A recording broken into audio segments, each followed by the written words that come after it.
Que se extendió en la prensa, y es que pudo haber sido un accidente por una sedación de los niños. Ustedes han negado reiteradas veces que jamás a sus hijos para dormirles. You know, I'm not even gonna answer that question, I'm afraid. All I'm gonna say is I'm Madeleine's mummy. I know she was taken from that apartment and she's out there. And I want her back. I mean, that is all. I mean, everything else, I'm sorry, is rubbish. Datin Matangri PM, May 3rd, 2007. Kate McCann returned to her vacation apartment, Unit 5A in Praia da Luz, Portugal, after dinner with friends. Within minutes, she walked into the bedroom where her 3 children slept, and then came the words that would haunt the world for years to come. They've taken her. Not, where is she? Not Madeleine, but a statement. Calm, complete, and devastating. In most child disappearances, the first response is chaos, panic, calling the child's name, running through rooms, opening closets, checking bathrooms. Not here, not this time. Kate McCann didn't ask a question. She gave an answer.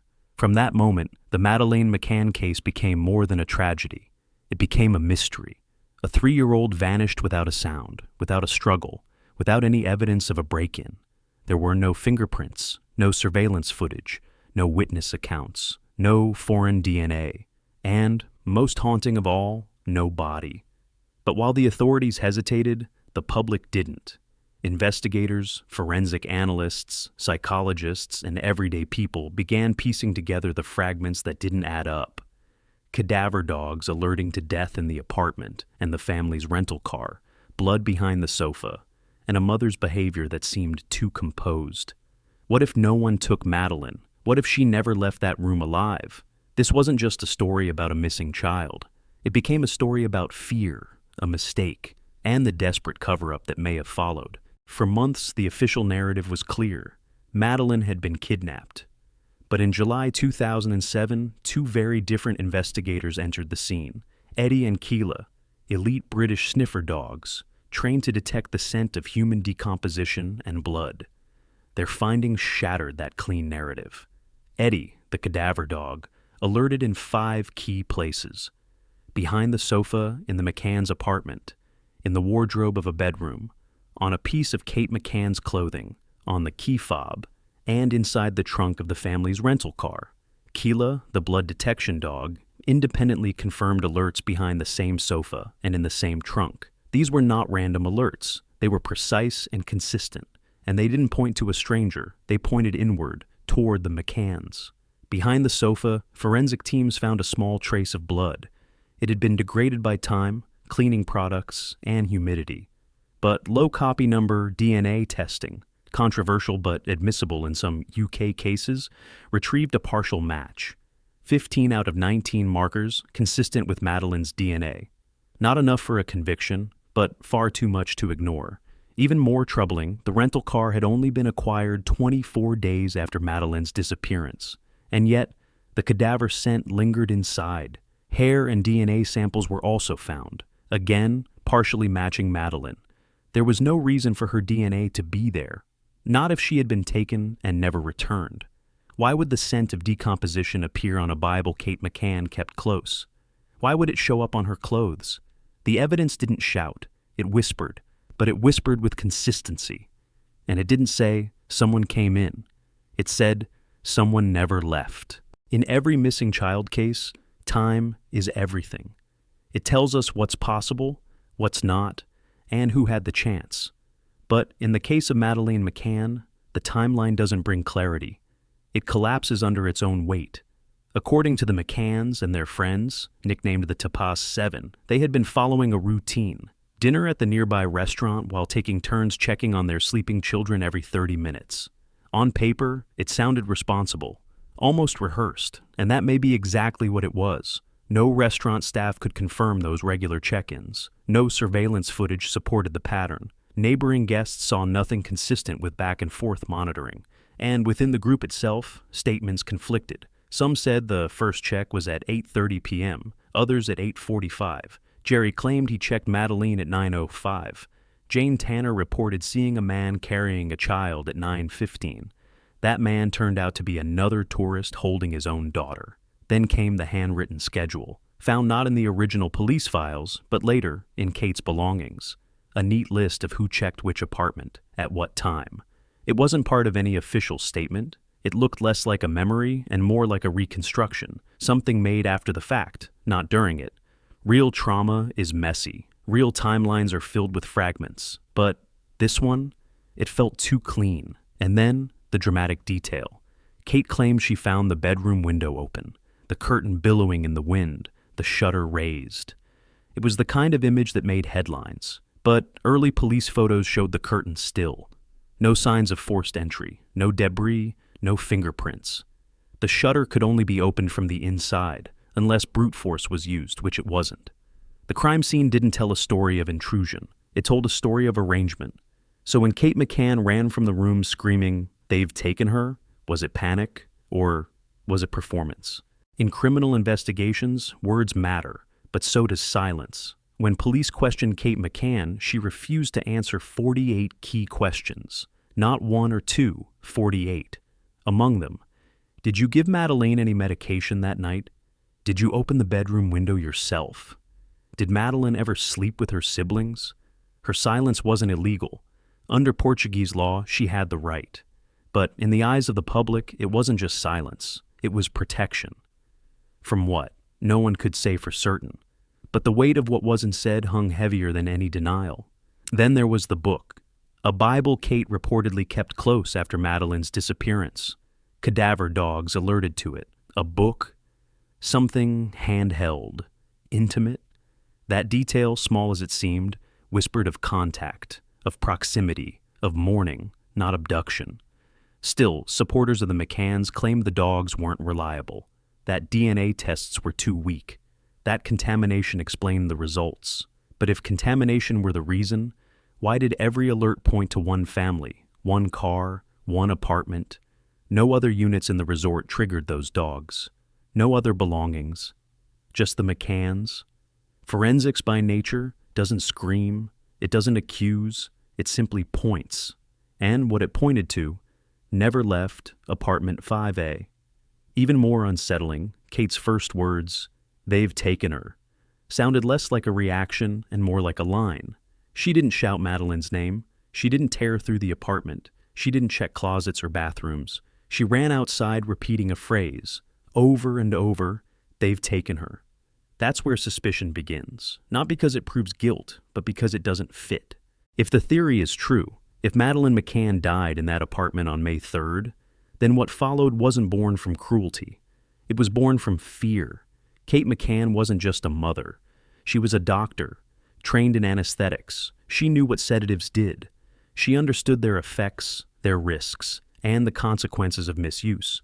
If she had given something to keep the children asleep, something too strong or simply too much, and Madeleine never woke up, then the moment of realization would have been catastrophic. And in that moment, fear might have taken over everything else. Fear of losing her medical license, fear of being arrested in a foreign country, fear of being separated from her other two children, fear of being branded. Not as a grieving mother, but as the woman who killed her daughter with drugs. Fear doesn't always lead to confession. Sometimes it leads to calculation. The window is opened, the curtain staged, the door left ajar, the scream rehearsed. A cover-up begins, not out of malice, but desperation. And once it begins, it's almost impossible to stop. Every decision afterward, hiring lawyers, controlling the media, suing a police chief who published a book, becomes part of the same machinery. Not of justice, but of survival. Other mothers have done the same. In the U.S., Casey Anthony. In Australia, Rachel Fitzner. Each one faced an unthinkable loss and tried to bury it beneath an even more unthinkable lie. The McCann case may be no different. A mother paralyzed by the horror of what just happened.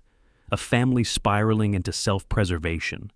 And a world that never stopped asking, was this fear or guilt? Years have passed. Investigations opened, closed, and rebranded. Suspects came and went. Yet the most haunting details still point inward, toward the apartment, the car, the silence. Kate and Jerry McCann were eventually declared arguidos, formal suspects, by Portuguese police in 2007. But less than a year later, that status was lifted. No charges, no confession, no body. Instead, we were left with contradictions. Why did the cadaver dogs alert to 5 separate places connected to the McCanns, but to no other apartment, car, or object? Why did Kate refuse to answer 48 questions, simple, factual inquiries? Why did a mother say, "They've taken her," before even checking the room? Why was a handwritten timeline discovered later? Too neat, too precise, too delayed. And if Madeleine really was abducted by a stranger, where is the proof? There were no signs of forced entry, no foreign fingerprints, no credible eyewitnesses, no camera footage, not even a trace of struggle. The resort's surveillance system caught nothing. No one walking with a child, no one suspicious, nothing. Instead, all the anomalies live within the walls of apartment 5A. The places the dogs alerted, the blood behind the sofa, the clothing, the Bible, the story, and the silence. That's why the public never let go. Not because of outrage, but because something always felt off. The truth didn't vanish. It just got buried. If Madeleine McCann died by accident, the most tragic part of her story isn't the moment she stopped breathing. It's everything that came after. Because if that first decision to hide the truth was made in fear, then every step since has been an attempt to hold that lie together. Public statements, media campaigns, legal threats, television appearances, donations, lawsuits, silence. Over time, the role of the grieving parent becomes not just real, but essential. The lie can't be undone, because to undo it is to lose everything: reputation, freedom, family. And somewhere along the way, even the liar may begin to believe the lie. Psychologists call it cognitive accommodation. The brain reshapes memory to align with survival. The person stops remembering what truly happened and starts defending what must be protected at all costs. That's why this story won't go away. It's not just about Madeleine anymore. It's about how far someone will go to protect the life they still have, even after the one they lost. No one has ever been convicted. No body has ever been found. No court has declared guilt. But the questions remain, not wild, not conspiratorial, but painfully logical. Why so many contradictions? Why so much silence? Why does the evidence point to a quiet death and a careful rewrite? When justice fails to speak, stories take its place. But stories don't bury children. People do. Madeleine McCann's case doesn't sit neatly in any box. It is not officially solved, but it is not truly unsolved either. It floats in the space in between, where evidence whispers and silence thickens. The theory that she died in apartment 5A and that her death was hidden out of fear, not malice, has never been proven.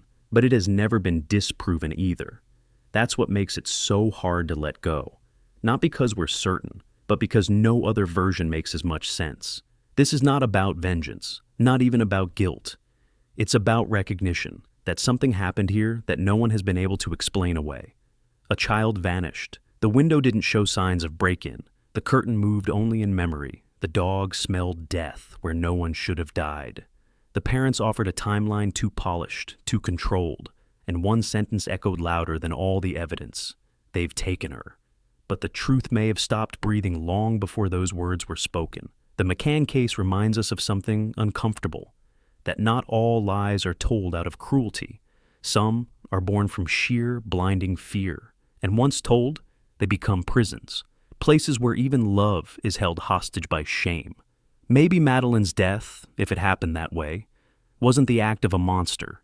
Maybe it was the result of a single desperate decision, followed by 1,000 others, all meant to hide the first. And that's what makes this story so hard to forget. Because it isn't just about a missing girl.